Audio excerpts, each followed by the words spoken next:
Coletiva com o técnico Thiago Carpini do Vitória. Carpini, eu não vou lhe dar parabéns pela vitória, mas vou lhe dar parabéns pela sua ousadia, né? Você, no intervalo do jogo, tirou o único meia do time, já tinha perdido o Mateuzinho, tirou aquele cara que funciona como meia, né? O Wellington Rato, e soltou o time.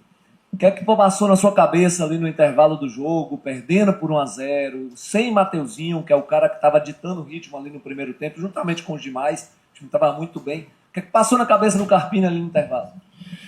Boa noite. Eu imaginei que o segundo tempo seria da maneira que foi, né? O Vasco tomando as ações do jogo pela superioridade. Hoje um gramado ainda muito pesado por conta das chuvas aqui, a gente sentiu bastante, das duas equipes, né? Um jogo no primeiro tempo, enquanto tinha igualdade, eu acho que de bastante superioridade do Vitória, até os 30 minutos, até a expulsão, um controle de jogo, talvez sem tanta efetividade, poucas finalizações, mas um controle, um domínio da partida.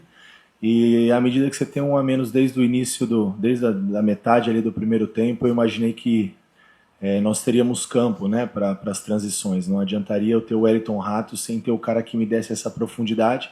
O Oswaldo, pela sequência, né, vem de 2 jogos, há um tempo sem jogar, já não tem mais toda essa profundidade nessa altura do campo, que a gente precisava transitar em quase 60 metros, né, e o Rato precisaria que alguém servisse, né, então eu entendi que naquele momento nós poderíamos aceitar a inferioridade numérica, nos defendermos um pouco melhor e aproveitar esses espaços nas costas do Piton, nas costas do Puma, principalmente do lado esquerdo, que foi onde nós usamos o Fabrício hoje para dar essa profundidade, e era já um movimento feito, né, de atacar espaço. Então acho que e o mérito não é a leitura do treinador. Uma coisa, eu falo sempre, né, você fazer a leitura e propor, outra coisa é o atleta executar como eles executaram hoje.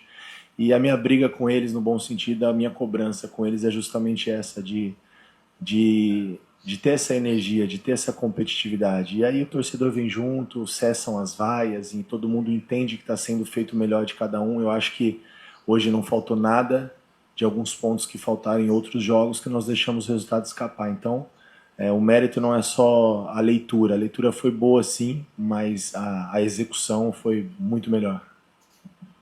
Ô Carpini, o aniversário do Vitória é na terça-feira. O presente veio hoje, e com detalhe, o time jogando bem, o time jogando solto, mais finalizações, inclusive, na medida do possível. Vitória, mesmo com menos um, teve a virada, que é muito importante. E você dizia aqui que, olha, eu espero o Kaiser e tal. Você acha que hoje ele foi além da sua expectativa de entrar num jogo e resolver? Aliás, era a cereja que estava faltando no seu bolo, né? A gente vinha numa construção, né, como eu falei anteriormente, a gente precisava resgatar a competitividade, isso aconteceu em vários momentos. Nós precisávamos começar a criar mais chances e ter profundidade e chegar em terço final, isso vinha acontecendo. E aí, como você disse, a cereja do bolo, a gente precisa pôr a bola para dentro, né? E o Kaiser é um cara que tem essa capacidade, e não só nessa questão, mas foi acima da expectativa também física, porque foi talvez uma irresponsabilidade da minha parte, porque o planejado para o Kaiser era 20, 25 minutos. E quando a gente vira perdendo o jogo com um jogador a menos, eu imaginei que nós teríamos poucas chances, 2 ou 3 oportunidades, e a gente precisava ter um cara eficiente nessa bola, e era o momento do 9, né, que nós tanto esperávamos, e a gente fica muito feliz com a estreia dele. Eu acho que foi muito mais que satisfatório, não só pelos gols, mas a maneira que ele consegue sustentar, né? A bola chega e ele desafoga o time. A bola chega, sustenta, ela não bate e volta, e você consegue desafogar e não fica aquele jogo de trocação, que é uma coisa que não é da maneira que a gente trabalha na nossa equipe, o Vitória, para jogar, né? Então, eu acho que foi importante por esse aspecto também, enaltecer não só a estreia do Kaiser pelos gols, mas todo o coletivo, né? A maneira que o Baralhas, outro cara que treinou na sexta-feira só com o grupo, quinta-feira ele fez um trabalho separado por conta das manobras que ele fez, por conta do problema que ele teve. Ontem ele ainda treinou sem poder encostar a cabeça na bola, então não reunia condições para fazer nem meio tempo, e hoje entrou bem, assim como o Fabrício, assim como o Mosquito. Então a gente fica muito, muito feliz, e Quem sabe, né, espero que esse jogo de hoje tenha sido uma virada de chave. Nós atravessamos aí um mês de calvário, né, de muitas dúvidas, amém. Muitos sis, muitos porquês, né, e se o grupo não tivesse tão fechado com o comandante, no caso eu, e eu com a diretoria, os elos todos bem fortalecidos, a gente tinha absorvido muita coisa ruim que veio de fora e a resposta não seria essa.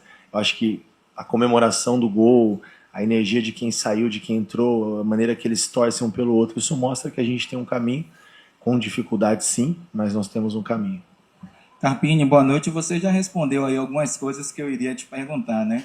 Principalmente sobre essa questão ali da sua energia com o elenco, de vibrar, de torcer. O Vitória não virava uma partida desde 19/2 contra o Fortaleza pela Copa do Nordeste, né? E o Vitória, no passado, o torcedor se acostumou muito a ver um time que saía atrás e conseguia reverter jogos importantes. E hoje vimos isso aqui. Você já falou que é uma virada de chave realmente, mas qual foi o papo fundamental entre vocês essa semana para que nós conseguíssemos enxergar aqui uma postura diferente da equipe do Vitória? Olha, não só a virada com jogador a menos. Eu acho que tem que enaltecer isso e muito. No futebol de hoje, você jogar com jogador a menos é extremamente complicado, com uma equipe desse nível, uma equipe de muita capacidade individual, né, bem organizada pelo Felipe, né, eu digo assim, não foi só a conversa dessa semana, a gente tem conversas diárias em cima de cada jogos, e o que eu procuro passar e potencializar para o meu grupo são as coisas boas que a gente vem fazendo. Então eu prefiro me apegar nas coisas boas, porque os defeitos, os erros, as falhas, perdeu o gol, errou o passe de gol, errou o cruzamento, o treinador mexeu mal, isso tudo todo mundo está vendo, isso é o óbvio, né? Então a gente tenta deixar que essas coisas que não estão acontecendo, teoricamente umas coisas ruins, que já vem muito no momento de dificuldade, a gente deixa um pouco de lado e lembre das coisas boas que nós estamos fazendo aqui no Vitória, durante toda a nossa caminhada, durante essa temporada, com os erros, acertos, com vitórias, com derrotas, mas potencializar o jogo passado, por exemplo, nós não vencemos, mas nós chegamos 64 vezes no terço final, nós tivemos 27 finalizações, então não poderia também eu ser mais um cara como um comandante, fazer o que todo mundo já faz, né? Só bater, dar porrada, errou, não pode fazer gol, como é que perde um gol desse, como é que perde aquele gol? Cara, não é o caminho. O erro tá todo mundo vendo, a gente precisa encontrar soluções e acho que hoje nós conseguimos encontrar algumas soluções. Para hoje deu certo, agora um novo cenário, a caminhada ainda é muito longa, é muita coisa a evoluir, né? A gente precisa melhorar, a gente sabe disso, mas valorizar o que eles fizeram hoje, que foi uma hombridade, um respeito pela camisa do Vitória muito grande. Professor, boa noite. Eduardo, da TV Vitória. Que noite, hein? Especial, sem dúvida, independente do que vier aí pela frente. Eu acho que isso vai ficar sempre marcado, né? Uma virada com um jogador a menos, saindo atrás do placar. Então, assim, diz muito sobre o pensamento de todo o corpo, de todos os jogadores do time. E agora a gente tem uma sequência boa no brasileiro aí para poder seguir nesse ritmo. Conversando com o pessoal aqui fora, deu para perceber como eles estão lá em cima com essa boa sintonia. Próximo tem o Clássico, depois tem o Santos. Como é que fica agora os objetivos, a cabeça, depois de um dia como hoje, para as sequências que a gente vai enfrentar aí agora? O nosso maior objetivo é não perder essa energia, é não perder esse nível de entrega. Os detalhes a gente vai ajustar em cima de cada jogo, a estratégia para cada jogo. A gente mostrou hoje uma prova para nós mesmos, que nós temos capacidade e que não está tudo errado, não são todos jogadores ruins e tem coisas boas, temos limitações todos nós, começando comigo, mas acho que a prova é que é possível e com esse nível de entrega, com essa unidade, né, não absorvendo coisas ruins que vêm de fora e sabendo que a gente tem um caminho, a gente tem convicção que está sendo feito, pensar jogo a jogo. Agora a gente tem a Sul-Americana, depois voltamos pro Clássico, aí nós temos uma semana aberta para enfrentar o Santos, então vamos evoluir e pensar jogo a jogo. Acho que esse é o caminho do Vitória, sem euforia demais também, porque foi uma vitória ótima, importante, mas já passou, já é história para contar, nós vamos lembrar com carinho desse dia, eu não estando mais aqui, mas vai ser uma coisa que vai ficar marcada, porque foi uma vitória muito bacana, muito legal, muito emocionante, né? Mas já passou. Amanhã é um outro dia, uma outra história, e a gente precisa continuar evoluindo dentro da competição e fazer uma campanha mais segura. Boa noite, Carpini, Lincoln Arias, da Rádio Itatiaia. Parabéns pela vitória. Na última coletiva da Sul-Americana, você falou que a classificação estava meio improvável. Queria saber de você se esse resultado de hoje muda alguma coisa e também por conta do outro resultado do grupo do Vitória, né? Que deixa aberto Em relação à classificação da Sul-Americana. isso, Tá. aos playoffs, né? Tá, Porque sim. as oitavas não tem mais chance. Queria saber se esse resultado muda alguma coisa, assim como o resultado do grupo também, do Vitória. Olha, o carro-chefe é o Campeonato Brasileiro. Acho que isso que eu posso responder para você. Nós não vamos desfazer da Sul-Americana, não é isso. Mas disputar duas competições nesse nível é difícil, né? Nós não somos aí os grandes investimentos, as grandes SAFs. Nós somos um time organizado, modesto, com bom investimento, principalmente honrando os seus investimentos. Acho que isso que é muito importante, né? De todas as partes do clube. Então, a nossa prioridade, o que move o Vitória, o que move a temporada, o que move a próxima temporada é o Campeonato Brasileiro. Não adianta nada a gente fazer uma final, ser campeão da Sul-Americana e o ano que vem jogar a Série B. A gente está mais próximo, de repente, de jogar uma próxima competição internacional ano que vem, fazendo um bom Campeonato Brasileiro. Se der para avançar, nós queremos, e muito, muito. Claro que a gente quer, mas não é a nossa prioridade. Carpini, boa noite, parabéns pela vitória. Thiago Tolentino, do Bahia Notícias. Puxando o gancho do que você falou, que o Brasileirão é o carro-chefe, né? Nona rodada, próximo confronto é contra o Bahia, né? Tem o Bavi logo no próximo domingo. Te perguntar o que o Carpini do Bavi, da final do Baianão, aprendeu com o Carpini de hoje e o que você pode mostrar de diferente do que foi na final do Campeonato Baiano para o jogo contra o Bahia. Olha, se a gente repetir o que foi a segunda final do Baiano, eu já estou bem contente, né? Acho que faltou ali só o título, mas eles foram competentes, mais que nós, que levaram o título e fizeram o resultado no primeiro jogo. Mas a postura do Vitória no jogo da volta aqui, onde a equipe do Baiano deu acho que uma finalização no Arcanjo, foi só uma escapada no final, que foi o gol de empate. Então acho que aquela entrega, aquele nível de competitividade, sabendo que é um jogo diferente, é uma partida totalmente fora do contexto do Campeonato Brasileiro, por mais que seja da competição. Eu acho que nós entendemos, né, aprendemos a jogar esse jogo, acho que como todo clássico é diferente. E o que a gente leva de lição foi a energia do segundo jogo, sem extrapolar a energia, como eu mesmo fiz. Isso é o erro, a gente não deve levar isso além das quatro linhas, né? Eu acho que a energia ali dentro é o que foi o segundo jogo aqui da final, por mais que o título não aconteceu. Carpini, boa noite. Já falamos do jogo, já falamos do Bavi que vem aí, mas antes tem uma viagem danada, né, para Montevidéu e uma logística também difícil, já que tem que viajar, é fora do país, questão climática, etc.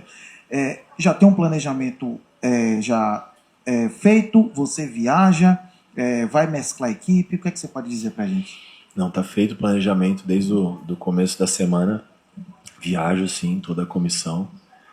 Por mais que muitos atletas talvez não devam participar, mas também devem viajar, porque não adianta também eu deixar eles aqui, quem vai dar treino, né? Então a gente aproveita para treinar lá. Já a nossa preparação para o jogo de quarta e para o jogo do final de semana.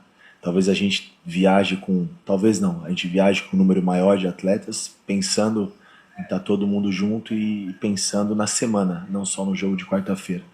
Em relação a quem vai a campo, a gente precisa ver com um pouco mais de calma, né? Talvez o que não deva se repetir é a situação do Kaiser, né? Isso vai, claro que deve gerar no momento alguns questionamentos. Já vou me antecipar. Ele não reúne condições nenhuma de ter uma sequência agora. Era um atleta para fazer 20 minutos, ele saiu totalmente entregue e nós encontramos um cara de bola final e hoje é tão difícil, né? E ele provou a capacidade que tem. E nós não podemos correr o risco contra o Cerro Largo, tendo uma temporada toda pela frente e depois um clássico. Então talvez seja um caso que a gente precise olhar com mais carinho, tá com nós, participar dos treinamentos e estar junto, mas não sei se seria prudente da nossa parte tê-lo em campo. Carpini, boa noite. Eu até brinquei lá na transmissão, dizendo assim, rapaz, parece que o Carpini prevê o gol, né? Porque ele pede pro Neres aquecer, quando o Neres tira o colete, o Vitória faz o gol com o Kaiser. Aí eu te pergunto para você o que significa essa vitória em apenas uma palavra e o porquê da escolha dessa palavra no jogo de hoje. Resiliência, eu acho que é a palavra.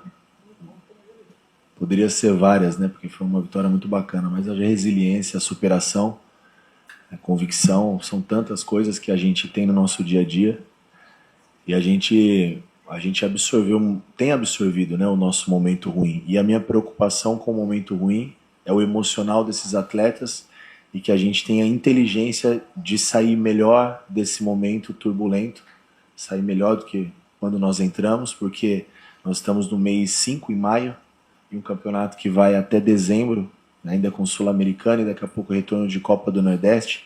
É natural que a gente enfrente outra oscilação e que a gente possa passar por ela ainda mais fortalecido enquanto grupo.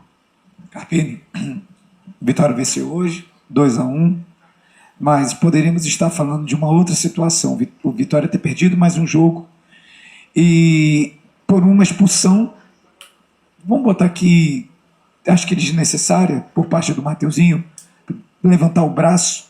Nós cobramos do Carlos Eduardo naquele jogo contra o Altos. Inclusive, eu até me lembro que você chegou extremamente irritado da coletiva. Não sei qual foi o motivo, mas também não vem ao caso. E aí, Mateuzinho, é necessário uma cobrança dele também, por parte sua? Porque poderia ser hoje um resultado diferente, de você estar aqui hoje não tão contente com o resultado positivo de virada, e sim a gente fazendo perguntas mais incisivas e até mesmo dizer, Carpini, com o que aconteceu hoje, você continua no time? Queria saber de você sobre essa situação. Olha, era no meu ver, um lance que poderia ter sido evitado, né? Não tinha necessidade, né? Acho que foi no ímpeto de querer fazer e competir, aquela energia, quando você excede e não tem o controle ali, o limite, acaba o excesso também atrapalhando. Eu prefiro ver dessa maneira, e sem dúvida que ele vai ser cobrado e punido por nós, pelo clube, porque assim como foi o Carlos, assim como é para todos, pode ser o Felipe Cardoso e o Michael que acabaram de chegar, e o Mateuzinho, o Arcanjo, que tem mais tempo de casa. Os direitos e os deveres e a responsabilidade são para todos, ainda mais para um jogador do nível do Mateus, que espera-se sempre muito mais dele, né? Pela capacidade que ele tem de ganhar jogos para nós, como ele já fez, de ser decisivo, e a gente tem cobrado ele nos últimos 2 ou 3 jogos, que eu acho que ele tem muito mais para entregar, e é natural que o atleta também oscile em algum momento da temporada pela sequência de jogos, enfim, entra tudo naquele contexto de início de temporada, de falta de preparo, de tempo de preparo, mas eu acho que, resumindo, poderia ter sido evitado, mas nós vamos tratar esse assunto com certeza na segunda-feira, e aí internamente, claro que a gente vai conversar, ele vai ser cobrado, porque poderia, como você falou, hoje está sendo um outro contexto, né, um outro desfecho, mas que bom que o grupo deu uma resposta por todos nós e por ele também. Eu acho que ele tem que até agradecer cada um dos seus companheiros, porque ficar sem, né? Porque, sem dúvida, a responsabilidade talvez cairia também sobre ele, e eu aqui como comandante, eu iria fazer o que eu sempre fiz, protegê-lo, né? Se viesse uma derrota, um revés por conta dessa inferioridade, eu preciso administrar e assumir e continuar protegendo os atletas, né? Não transferir seria muito fácil e cômodo da minha parte transferir a derrota para o Mateus, transferir a derrota para o Carlos Eduardo, sem olhar para nós também e ver os nossos erros. Então acho que serviu de lição para ele e que não se repita mais, né? Para todos nós, não só para o Mateus, mas hoje é fundamental começar e terminar com 11. Obrigado a todos, boa noite. Entrevista encerrada com o técnico Thiago Carpini.